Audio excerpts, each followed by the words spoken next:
Hey, kia ora, Helen Brahms here, coming to you live from Menifee in California. Hope you're all having a super fantastic, sparkling Serenity Sunday. Yes, today is our day all about relaxation, unwinding, unplugging, and everything else. So today I have decided to take me time. The last few weeks have been pretty hectic, a lot of stuff going on, a lot that's been mentally challenging for me.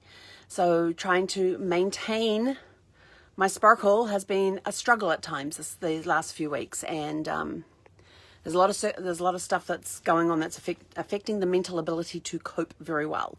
So I have decided to take today. I'm going to completely unplug. I'm going to turn my phone off, not get on the computer. So unplug is the first thing I'm going to do.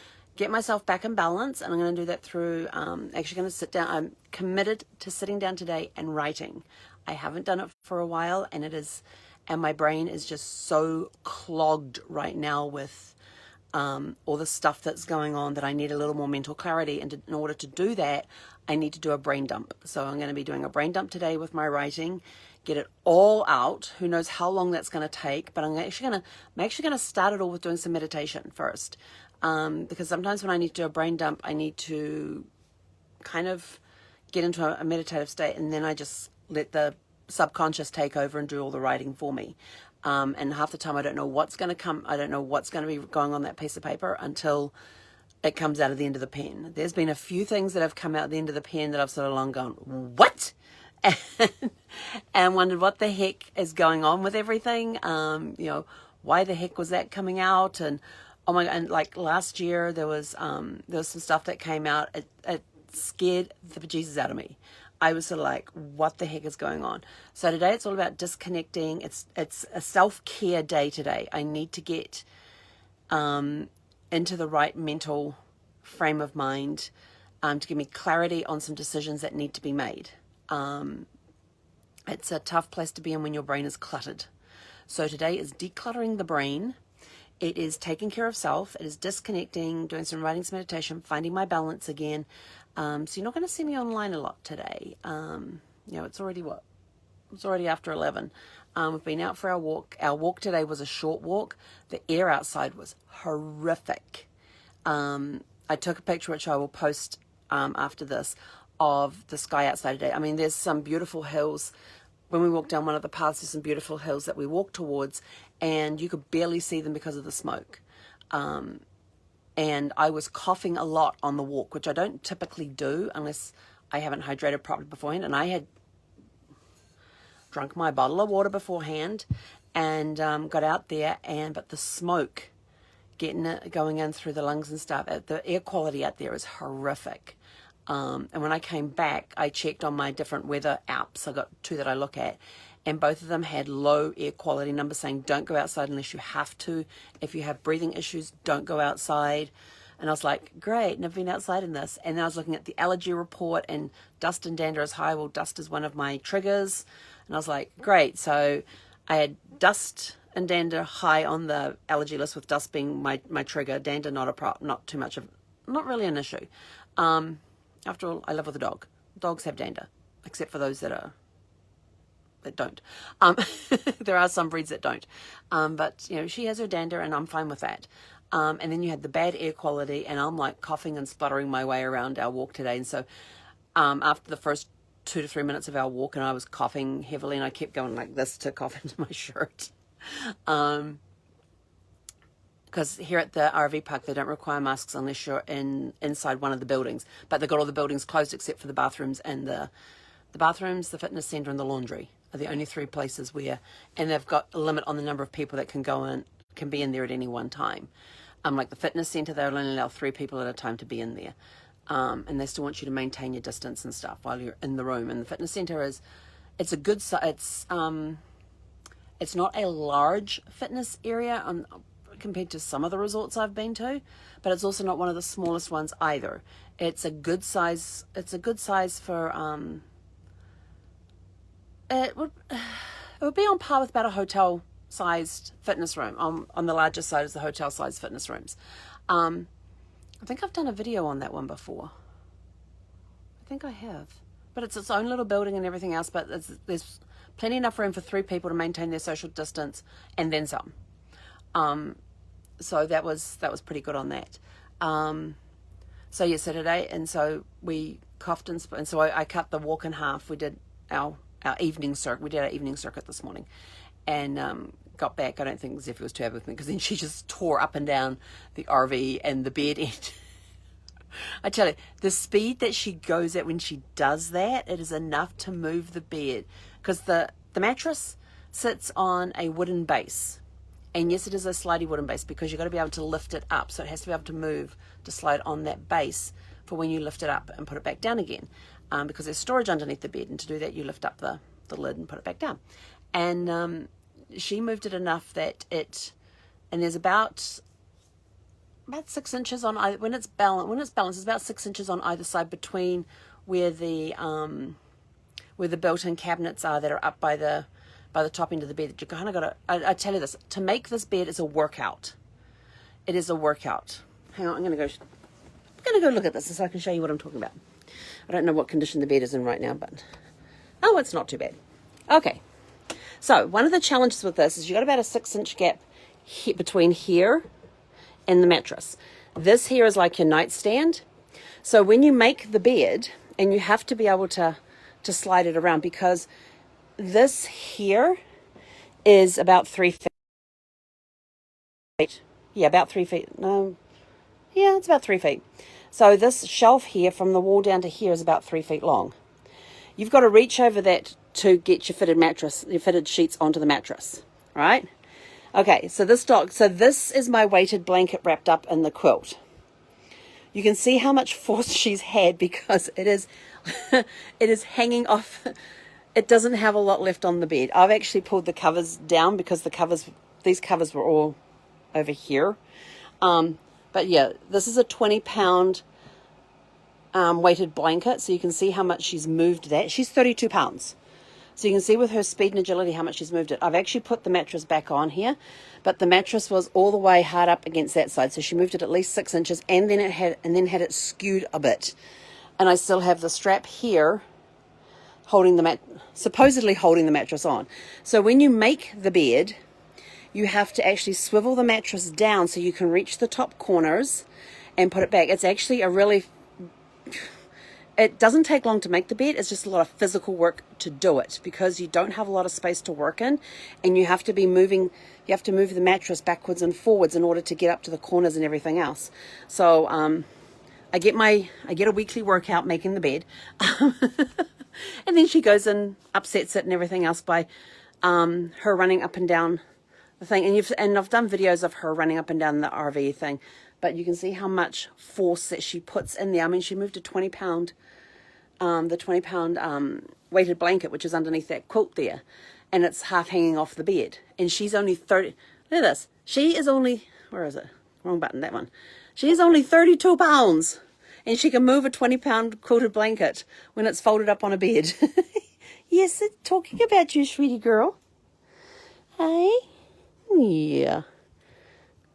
This is her favorite place to sit. See how she sits there with her butt up on the hump? When we're driving, her bed's down here on the floor, and she'll actually use that hump. Some people call it a doghouse.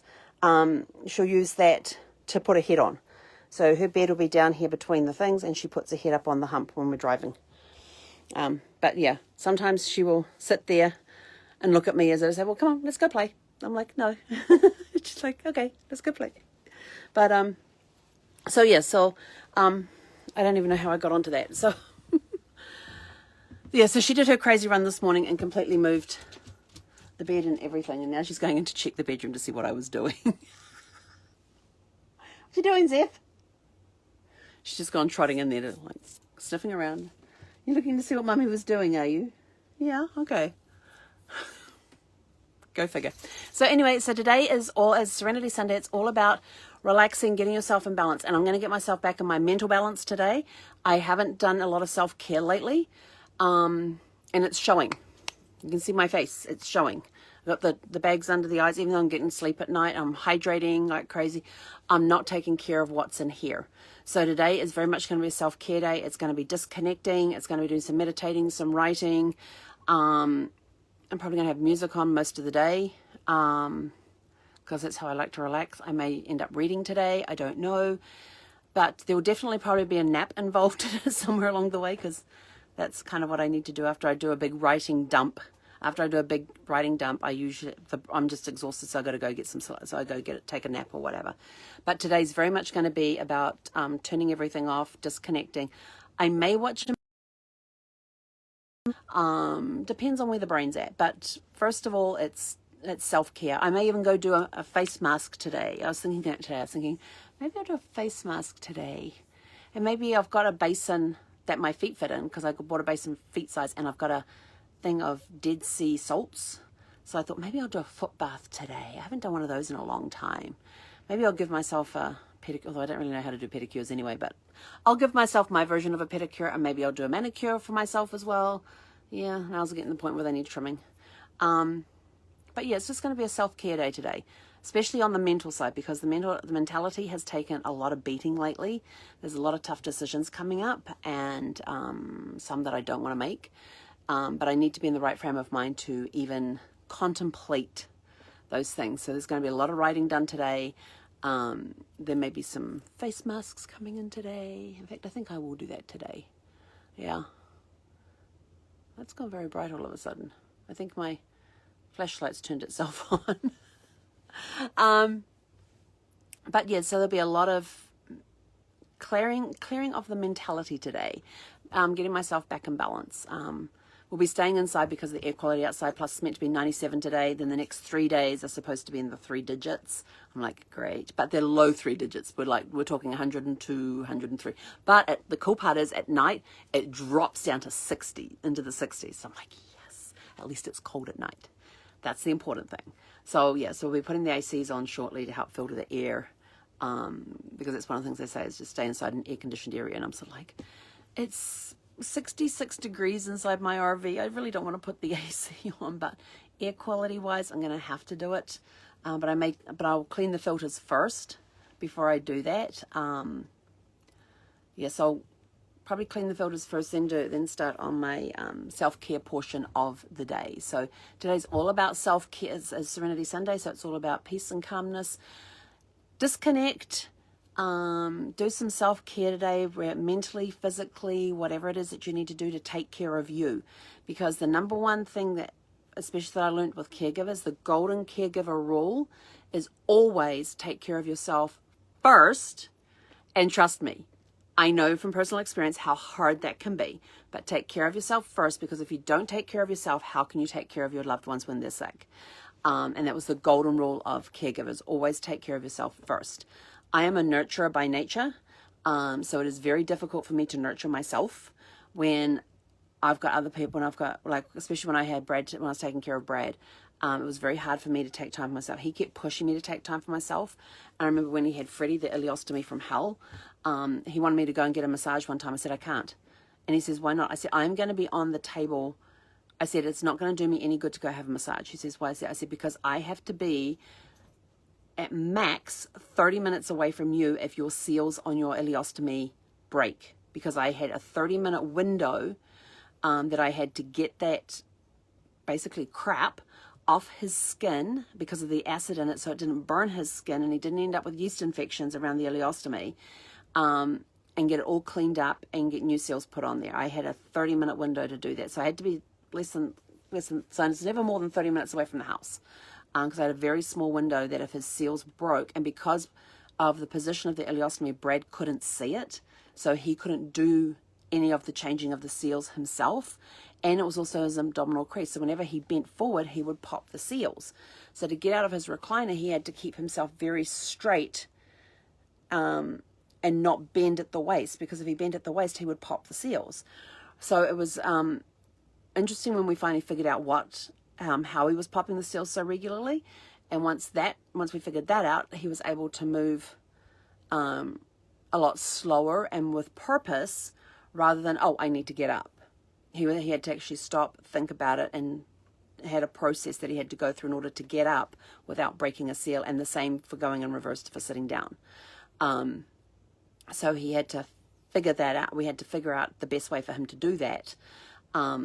And so I said, so my concern is that if I'm off getting a massage, that my phone's going to ring you and tell me your cells are broke. And so I'm going to be tense waiting for that phone to ring. And I'm not going to get any benefit out of the massage. I said, once the ileostomy's gone, yeah, I will definitely go have a massage. But while we're still at the ileostomy, absolutely not, no way. So he would have to force me to go take care of myself. So I would just drive down to somewhere like Barnes & Noble, because that was like my Michael's was too dangerous to go into. So we had a Michael's and a Barnes & Noble in the, across the road from each other in two different shopping centers. And so I would go to Barnes & Noble because it was hard for me to walk out of there without a book, because I love books. I love books and I love my crafts. If I got into Michael's, the brain would start going, oh, if you take this and we did this and and I'd start building these craft projects in my head and buying supplies to go do this craft project. But I wouldn't just get the supplies I needed. I would go a little overboard with the supplies.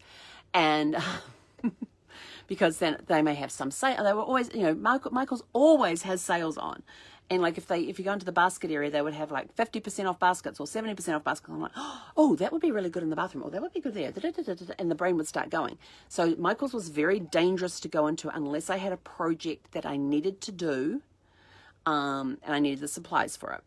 So my safe vice was to go to Barnes and Noble, because as hard as, if I bought one magazine, it was okay.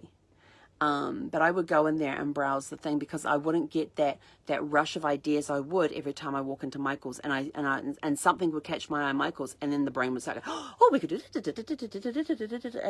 and I'd walk out, with bags of stuff. If I went into Barnes and Noble, I could limit it to one magazine or one book. So once a week, I would go to Barnes and Noble and just wander around there for about an hour, browsing, looking through things, adding books to my book list. And was this before I got the Kindle? I'm trying to remember. I had just gotten the Kindle at this point, because Brad was giving it to me for my birthday in 2007, and that was December, and the next version of the Kindle came out the following February. So Brad asked if I would mind waiting for my birthday present. I said, absolutely not. When he told me what it was, I said, not a problem. He said, the new edition's due out then.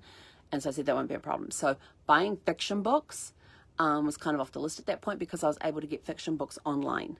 And that's basically what I use my Kindle for, is for fiction books. The non-fiction books, however, I have to have the physical. Yes, I have some electronic, because I use them as reference material, and so to be able to hop on the computer really quick and go, that's fine. But there are certain books like Think and Grow Rich, The Magic of Thinking Big, How to Win Friends, Influence People, The Richest Man in Babylon, all of those sorts of books, where I sit there with highlighters and pens and post-it notes, and I'm like marking that book up like crazy. And I can tell how many times I have written a book by the different colored highlighters, because I have 6 colored highlighters that I use, and once I hit 6 in a book, I've got to get a new copy of the book to start going through it again, because then I lose track of what I've done. And I also use different colored pens. I tie in the different colored pens with the highlighters as much as I can, because I have these really cool, I can show you, really cool 4-colored pens. This is the typical, everybody knows this one, with the red, black, green, and blue on it. But they also have a spring-colored one, which has the pink, the purple, the spring green, and the aqua blue. So these have 8 colors on them, so I coordinate those as best I can with the highlighter that I'm using, and that's what I use to write the notes in the margin, to help underline other pieces, to asterisk things that need extra things. And then I found, and I don't have them handy right now, but I've found these little post-it notes that actually come in the shape of a flower, and each one's a petal, and I can use that to point to different things. Sometimes I go for my little square ones, the ones that are smaller than the 3x3s up here, the little, are they 1 inch by 1 inch ones, I think they are, or 2x2s. 2x2s, I think, 2x2s, where I can actually write little notes on them and stick them on that page.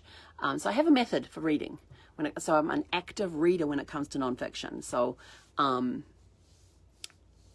I was in Barnes and Noble, I would limit myself to like one magazine or one book, depending on what was going on in my brain. But I would research other books that I would like to go back and read as well. And I would also take notes of fiction books that I would like to read and put notes on them, so I could then go get them on the Kindle. So I had my methods to my madness, but I could not do that in Michael's. Michael's was very much impulse, very much sort of like, oh, creativity, boom. There was a little more of a method when I went into a Barnes and Noble store, although if they had any new journals in, because I love journals. So I would purposely walk away from the journal section. Go over this side where the magazines were, over this side where the books were, over this way where the books were, but stay away from over here where the journals were. So there's methods to the madness. So those were sort of like, in those times it was tough to take care of myself, but that was my getaway, was being able to go and just spend time browsing Barnes and Noble, because if Brad called, I could be home in 15 minutes. And so it wasn't like I was there to have a massage or a pedicure or a manicure. And pedicures, manicures, for some reason, I only do those when I'm on a cruise ship. I think there's only been twice, maybe 3 times, but no more than 3, that I've actually done a pedicure and a manicure on land. All the other times I've had them done, they've been done on a cruise ship. Don't ask me why. There's just something about being on a cruise ship and having a pedicure. I guess because the people who are on the cruise ship actually talk to you and have conversations with you. And sometimes they'll do a little extra without charging you the extra. Whereas you don't seem to get that on land. Go figure.